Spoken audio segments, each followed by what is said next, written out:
Kalau di sini ada disebutkan orang-orang yang sudah membuang urat malunya, maka tidak masalah menggibahkannya, begitu di kitab.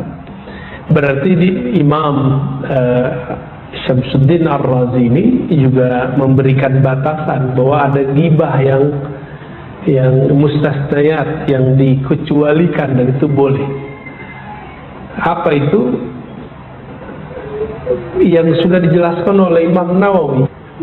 Gibah dalam artian melaporkan orang yang jahat kepada pengadilan, polisi. Kalau sekarang penyidik polisi, KPK gitu, masuk situ. Melaporkan ini nggak disebut menggibahkan. Ya. Terus yang kedua, mengajari anak-anak supaya tidak mengikuti orang-orang yang sesat. Tapi ini bahaya, Pak.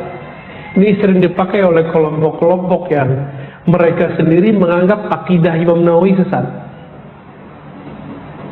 Ya, makanya mereka menggunakan itu untuk mentahzir, namanya mewarning. Ini hanya boleh dalam kapasitas tertutup. Tapi sekarang mereka, karena mereka terbuka, jadi kita terbuka juga. Kita sebut terbuka juga. Dulu mereka mensyirikkan Sayyid Muhammad Alawi Al-Maliki, dan itu terang-terangan. Ya, sekarang kita kalau mau terang-terangan juga. Ya. Nanti akan ada masa itu, Pak. Dan itu masa yang saya sebut nanti perang akidah. Sesama Muslim, Pak, nanti. Kenapa? Karena Nabi sendiri mengabarkan akan muncul di akhir zaman, ya. Hadis Bukhari Muslim, saya khruj min di hadzal qaum. Dari kelompok kaum ini, orang yang ahli Quran, tapi Qurannya nggak tembus sampai ke jantungnya, ke dadanya, ke kolbunya. Nah, itu Nabi udah ngomong gitu. Ahli hadis, ahli retorika. Orang ahli Quran, ada pesantren Qurannya nggak tuh?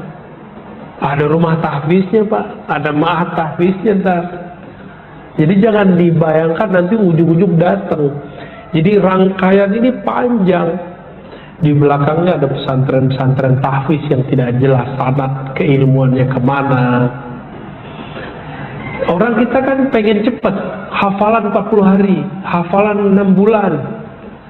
Setahun hafal sekian. Dulu kan nggak ada begitu. Coba datang ke pesantren-pesantren, ya, di Pangandaran, ya, Pangandaran, Kudus, Mbah Arwani, siapa tuh ya, Mbah Munawir, Krapyak. Nggak ada target-target yang semampunya si murid. Sekarang kok muncul dan rata-rata nggak ada sanadnya, Pak. Dan saya baru dengar ada kawan saya ngomong kemarin. Ini saya baru pulang dari Padang, ya. Kita buat daurah-daurah. Apa kata dia?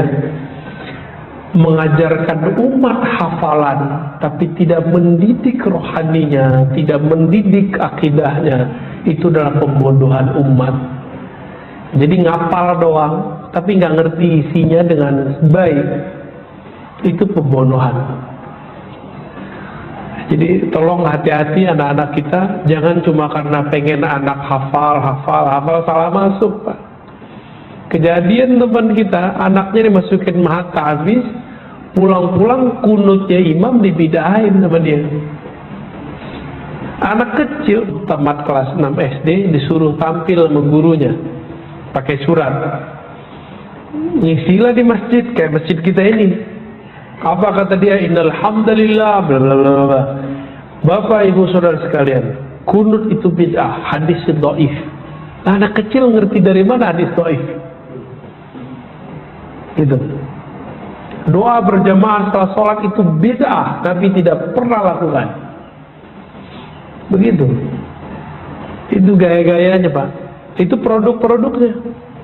Nanti kalau dia ngeliat orang tuanya melakukan, dia bilang, Bapak itu ahli bid'ah.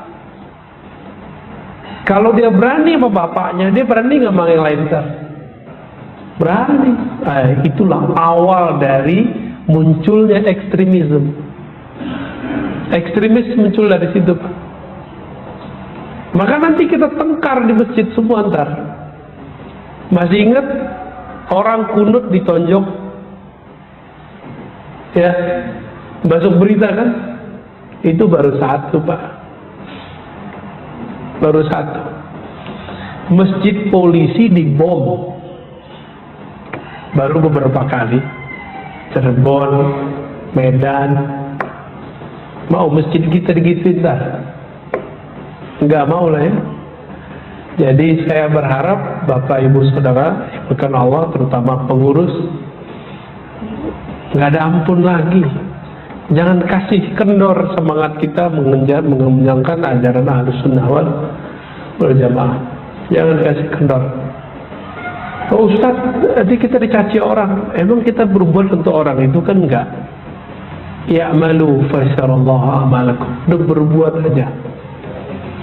Nah, untuk yang begini, jadi tahzir yang tertutup, terbatas boleh.